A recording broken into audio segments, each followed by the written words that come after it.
Bonjour,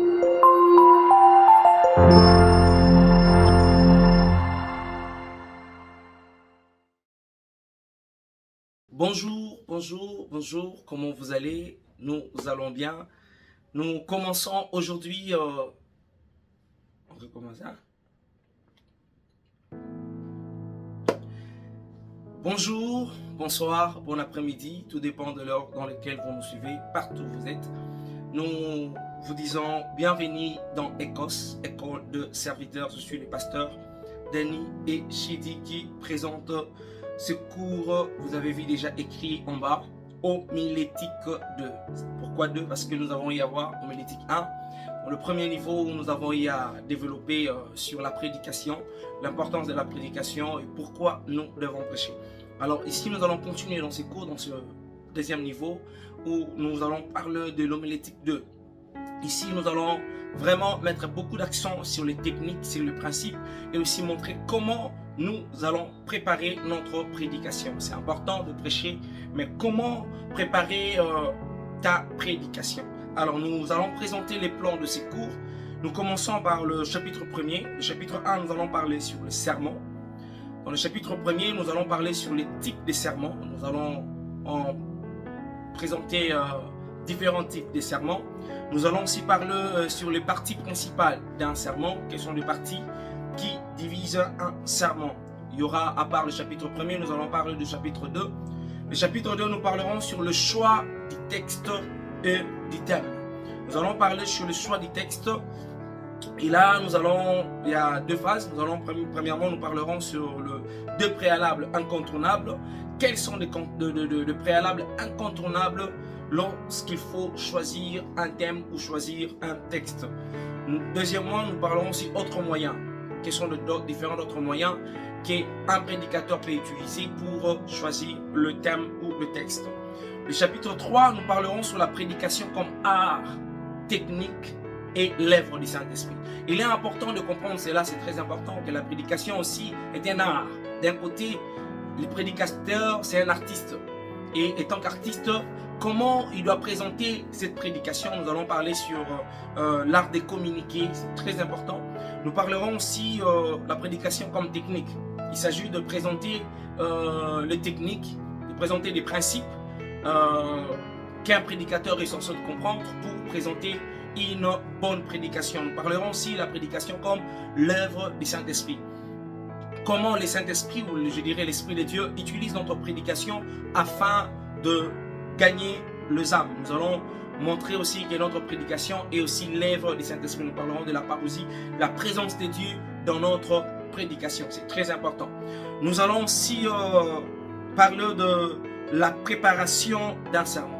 Il est important et je dirais d'ailleurs évident de comprendre comment préparer votre sermon. Aujourd'hui, nous avons des prédicateurs, mais beaucoup ont du mal à préparer la prédication. Comment on prépare la prédication? Ça prend combien de temps? Qu'est-ce que nous avons besoin? Les outils nécessaires que nous devons avoir pour préparer, ou je dirais, notre prédication. Alors là, nous avons deux points. Nous parlerons sur le plan exégétique d'un sermon. Nous parlerons aussi sur le plan homilétique du sermon. Donc, comprenez que c'est différent. Le plan exégétique du sermon est différent avec les plans homilétiques. Dans le plan exégétique, nous allons parler beaucoup plus sur la préparation, mais dans le plan homilétique, nous allons parler sur la présentation. Donc, c'est très important de comprendre cette matière déjà de la sorte. Et le chapitre 5, nous parlerons sur le dépôt du prédicateur. Vous vous souvenez, dans le homilétique 1, nous avons parlé sur une vie dans les secrets. Un prédicateur a une vie qui est menée dans la présence de Dieu. Nous avons eu à développer beaucoup ce que la présence de Dieu apporte sur un prédicateur. Alors ici, nous allons parler aussi sur les dépôts. Un prédicateur a un dépôt. Quel est son dépôt? Nous allons vraiment développer là-dessus le dépôt d'un prédicateur. C'est très important parce que c'est là aussi il puise sa force. Alors voilà, c'était déjà bon. Nous commençons aujourd'hui notre premier chapitre où nous allons parler sur les sermons. Commençons par la définition d'un sermon. Déjà, je dirais dans le chapitre 1er, donc plutôt dans l'homilétique 1, nous avons eu à présenter ou à définir une prédication beaucoup de définitions que nous avons données. Alors aujourd'hui, on ne va pas vraiment aller trop en profondeur sur un serment.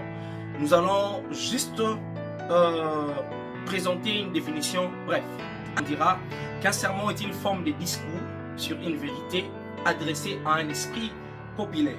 Mais lorsque nous parlons d'un sermon biblique, dans le sermon biblique, nous disons aussi la même chose. Le sermon biblique, elle est aussi le résultat d'une parfaite méditation présentée dans la beauté de la dicton. Voilà. Nous avons dit l'autre fois selon le Dr Phelps, il dit qu'un sermon est adressé à l'esprit populaire basé sur une vérité biblique et traité avec soin en vue de persuader. Donc comprenez cette compréhension, c'est dans cela que nous allons cheminer ensemble. Si vous voulez avoir beaucoup de définitions que nous avons données, allez voir notre première vidéo où nous avons parlé sur l'homilétique 1. On était dans les généralités où nous avons eu à développer sur différentes définitions et tout ça. Alors ici, nous allons maintenant entrer par le discernement. Alors, type de serment. Il y a combien exactement de types de serments exactement? Nous allons présenter ici 4. Mais si vous allez d'autre part dans notre formation d'homilétique, on va vous les présenter que 2. Souvent, généralement et connu, on en parle de serments thématiques et des serments textuels. Mais ici, nous avons essayé un peu d'élargir notre présentation. Il n'existe pas seulement 2 types de serments, il y en a 4. Premier type de serment, nous parlerons de serments thématiques. Deuxième, nous parlerons des serments textuels. Troisième, nous parlerons des serments historiques. Et quatrième, nous parlerons de serments biographiques. Alors, nous commençons par le serment thématique. On dit, ce serment traite un thème à partir de plusieurs textes bibliques. Il est souvent le plus utilisé chez le prédicateur. Ici, nous sommes dans le sermon thématique. Ce sermon est nécessaire pour donner à l'Église une base doctrinale solide sur les grandes vérités chrétiennes. Par exemple, la justification, la sanctification. En d'autres termes, les sermons thématiques, et comme nous avons dit l'autre fois, vous vous souvenez, dans les cours, nous avons parlé de la généralité de la théologie. Nous avons parlé de différents types de théologie. Nous avons parlé de la théologie systématique, pratique, biblique et historique. Voilà, c'est à peu près. Et dans le sermon thématique, nous sommes comme dans la théologie systématique. Dans les sermons thématiques, le prédicateur a un thème et il cherche ce qu'on appelle de textes ou de versets afin de soutenir le thème qu'il veut présenter. C'est ça les sermons thématiques. Donc, dans le sermon thématique, le prédicateur, il a un thème et il cherche des textes pour soutenir le thème qu'il veut présenter. Et c'est comme je l'ai dit dans la théologie systématique, par exemple, vous allez voir un thème où on parle ciel ouvert. Et le prédicateur cherchera des textes dans lesquels, dans la Bible, où on a parlé sur le ciel ouvert, ou dans la pensée qu'il a, pour présenter je dirais ce message. Alors, il va chercher des textes pour expliquer son thème. Voilà. Les sermons thématiques, on dit, la prédication thématique est indispensable à chaque fois que nous voulons étudier sélectivement et exhaustivement un sujet donné en prenant des exemples et des déclarations dans l'ensemble de la révélation biblique. Donc voilà, c'est un peu ça. Lorsque nous voulons enseigner ou nous voulons éduquer, je dirais, amener l'Église à une étude biblique, à un sujet par exemple sur les anges, nous sommes dans le sermon thématique. C'est important. Nous avons un thème par exemple, nous parlerons sur angéologie. Nous parlerons sur tel domaine. Alors, dans ce sermon, nous allons chercher des versets, je dirais des textes, qui vont soutenir notre thème afin de le présenter comme il faut. À part les sermons thématiques, nous avons les sermons textuels. Les sermons textuels ne commencent pas avec un sujet ou un thème, mais avec un texte dans lequel se trouve une doctrine ou un thème. Donc ici, le prédicateur doit faire attention de ne pas chercher son thème favori dans un passage qui ne parle pas de ce thème-là. Donc, Dieu, en se révélant, a donné un contenu et une forme à sa révélation. Donc, les sermons textuels respectent les concepts bibliques obtenus par une étude de passage en respectant son contexte historique, grammatical et littéraire. Il cherche à comprendre la marche de la pensée de l'auteur biblique et cette pensée deviendra le thème central de la prédication. Ensuite, le thème central se développera selon le plan dans ces différentes parties. Donc, dans le sermon textuel, on ne vient pas avec un thème favori. Nous sommes devant un texte biblique, nous sommes devant un passage biblique et ne cherchons pas parce que nous aimons, j'ai un thème que j'ai déjà développé et je vais prendre ce thème par rapport à ce passage. Surtout si ça ne colle pas, ne le fais pas. Donc, on dit un sermon textuel lorsque le thème de ce sermon est sorti du texte. Je vous donne un exemple. Par exemple, nous sommes dans Jean chapitre 8, verset 32 où on dit vous connaîtrez la vérité et la vérité vous affranchira. Alors là, le prédicateur, en lisant, je dirais, ces textes, et il tombe dans ces versets, alors il va tirer son thème dans ce verset. Et il va dire par exemple quoi? Thème, vous connaîtrez la vérité. Nous allons voir que le thème du prédicateur est dans ces textes. Et, ces textes-là deviennent ce qu'on appelle directement le texte principal du prédicateur. Tous les textes qu'il peut toucher gauche à droite, ce texte viendra pour soutenir, je bien dit, soutenir le texte premier, le texte dans lequel est sorti le thème. Ici, lorsque nous parlons du texte, on ne parle pas du verset. J'aimerais bien l'expliquer. Nous ne parlons pas seulement du verset, nous parlons du péricope. Quand nous parlons du péricope, c'est-à-dire, vous lisez toute une histoire, toute une idée dans un texte, et là, vous faites sortir un thème dans ce texte-là. Les textes ne peuvent pas toujours avoir, plutôt les termes ne peuvent pas toujours avoir de mots utilisés toujours dans le texte, mais vous allez voir que le thème que le prédicateur a fait sortir, a présenté, est sorti de ce texte-là. La pensée de l'auteur. Et là, le prédicateur est obligé, il est censé, à ne pas sortir du contexte dans lequel il se trouve. Il doit présenter les textes dans son contexte. Il est très très important. Là, nous sommes dans les sermons textuels. Donc, les sermons textuels nous permettent de suivre un exemple biblique et elle nous fournit d'une vérité dans la prédication. Alors, à part le sermon textuel, nous avons encore les sermons que nous parlons de sermons historiques. Ce sont des sermons qui ont des caractères historiques. Le sermon historique est celui qui est basé sur une histoire biblique. Ici, les prédicateurs utilisent une histoire afin d'atteindre son objectif. Une histoire illustrative qui répond aux besoins et aux problèmes de son auditoire. Vous vous souvenez, nous avons des cours dans cette école comme Histoire d'Israël. Alors, le prédicateur peut prendre cette histoire des enfants d'Israël.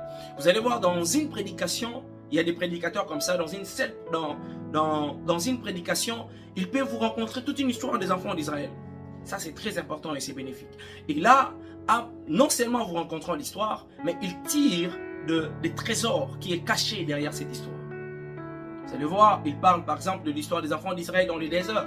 Et il illustre cela par rapport à la vie chrétienne que nous menons sur la terre. Ça, c'est très important, nous sommes dans les sermons historiques. Ils vont prendre une histoire biblique afin de présenter des vérités qui nous permettra à vivre notre vie dans la foi.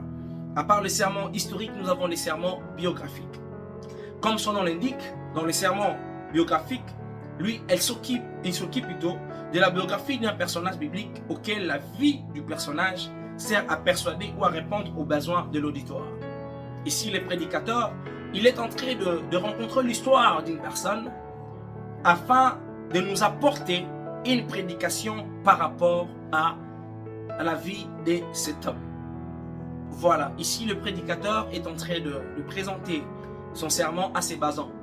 Non seulement sur la biographie de la personne qu'il présente, mais aussi amener l'auditoire, ou je dirais amener l'assemblée à comprendre quels sont les trésors, quels sont les bénéfices que nous pouvons tirer par rapport à la biographie de ces personnages bibliques que l'auteur a choisis.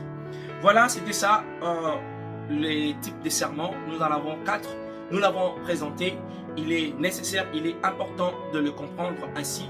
Alors, comprenez lorsqu'un pasteur, vous avez votre pasteur dans l'église, il prêche, comprenez il est dans quel sermon, il est dans